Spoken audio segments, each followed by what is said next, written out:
నిజామాబాద్ జిల్లా బోధనపట్నంలోని అంబేద్కర్ చౌరస్తా వద్ద పార్లమెంట్ ఎన్నికల దృష్ట్యా ప్రచారంలో భాగంగా బీజేపీ కార్నర్ సమావేశం నిర్వహించారు. ఈ కార్యక్రమానికి ముఖ్య అతిథిగా ఎంపీ ధర్మపురి అరవింద్ పాల్గొని మాట్లాడుతూ కాంగ్రెస్, బీఆర్ఎస్ పార్టీలపై విరుచుకుపడ్డారు. రానున్న ఎన్నికల్లో దేశంలో నరేంద్ర మోడీ నాయకత్వంలో బీజేపీ పార్టీ రాజ్యమెళ్తుందని, యూనిఫామ్ సివిల్ కోడ్ అమలవుతుందని, పసుపు బోర్డు ఏర్పాటుకు 40 ఏళ్లలో ఎవరి వల్ల సాధ్యం కాలేదని తాను తీసుకొచ్చానని, కాంగ్రెస్ అబద్ధపు హామీలు, బీఆర్ఎస్ అరాచక పాలనలో రాష్ట్రం అస్తవ్యస్తమైందని, షుగర్ ఫ్యాక్టరీని నెల రోజులు తెరిపించే బాధ్యత తనదని, కాంగ్రెస్ పార్టీ గెలిస్తే బోధన్ మినీ పాకిస్తాన్ అవుతుందని అన్నారు. ఈ కార్యక్రమంలో బీజేపీ ప్రముఖులు వడ్డీ మోహన్ రెడ్డి, మేడపాటి ప్రకాష్ రెడ్డి, నరసింహారెడ్డి, సంతోష్, సుధాకర్చారి, బాలరాజు, వాసు, శ్రీధర్, వినోద్ తదితరులు పాల్గొన్నారు.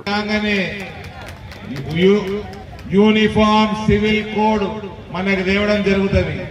ఒక్క దేశం, ఒకటే చట్టం, ఒక మొగుడు, ఒకటే పెళ్ళం.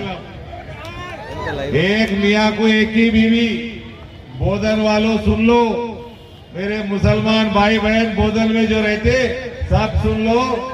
ये बार तीसरी बार मोदी जी प्रधानमंत्री बनकर ये देश में यूनिफॉर्म सिविल कोड लागू होगा, जिससे मेरे मुसलमान भाई बहनों को फायदा ये है कि आपका मियाँ सुबह जाएगा बाहर, शाम अपने घर खुद की पहली बीवी के पास वापस आएगा. दूसरी, तीसरी, चौथी नहीं है.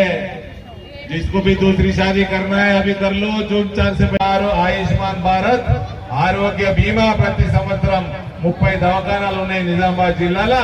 నరేంద్ర మోడీ ఇలా చేపిస్తున్నాడు. మనందరికీ 4 ఏళ్ల నుంచి ఉచిత రేషన్ ఇస్తున్నాడు. ఇంకా రానున్న 5 ఏళ్లలో కూడా ఉచిత రేషన్ ఇస్తాడు. మన నరేంద్ర మోడీ మనకి ఎప్పుడు కూడా మన కడుపు నిండా అన్నం పెడతాడు, మన పిల్లల అభివృద్ధి చూసుకుంటాడు. రైతులకి 18,000 ఎకరానికి ఫర్టిలైజర్, యూరియాల మీద సబ్సిడీ ఇస్తున్నాడు. ప్రతి సంవత్సరం వరి రేట్లు పెంచుతా ఉన్నాడు. ఎంఎస్పీ మన రైతులకి ప్రతి సంవత్సరం 6,000 రూపాయలు అకౌంట్లలో వేస్తున్నాడు. మనకి యువతకి ఉపాధి కల్పిస్తున్నాడు. యువతకి స్టార్ట్అప్, స్టాండప్, ముద్రా లోన్లు 2,600 కోట్లు ఉన్నాయి. చిరు వ్యాపారులకి 41,000 మంది చిరు వ్యాపారులకి మన నిజామాబాద్ జిల్లాలో లోన్లు ఇచ్చిండు. కరోనా సమయంలో అందరికి టీకాలు ఇప్పించిండు నరేంద్ర మోడీ. మనకి టీకాలు ఇప్పించడే కాదు, 150 గరీబ్ దేశాలకి టీకాలు పంపి మన దేశాన్ని విశ్వగురువుగా నిలిపిండు. ఇవాళ ఎన్ఆర్ఐ మరిన్ని అప్డేట్స్ కోసం మా ఛానల్ ని సబ్స్క్రైబ్ చేయండి.